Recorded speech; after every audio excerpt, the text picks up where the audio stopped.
بندو فقہ قرآن حدیث سے استنباط اور استدلال کا نام ہے۔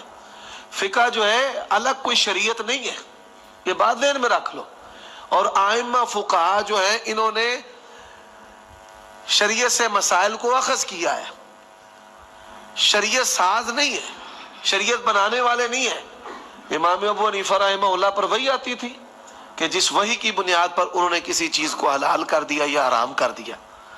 جو قیاس ہے، آپ کی اصول کی کتابوں میں اصول شاشی نور الانوار میں لکھا ہے کہ جو قیاس ہے وہ مثبت نہیں ہے، وہ مظہر ہے، وہ حکم شرع کو ظاہر کرتا ہے، حکم شرع کو ثابت نہیں کرتا۔ تو جب قیاس کی تعریف یہ ہے کہ وہ حکم شرع کو ظاہر کرتا ہے، تو پھر امام ابو حنیفہ رحمہ اللہ جو ہے وہ حلال حرام کیسے بنانے والے ہیں؟ وہ اللہ اور اس کے رسول کے حلال حرام کو بیان کرنے والے ہیں، جو علماء اور ائمہ کا کام ہے۔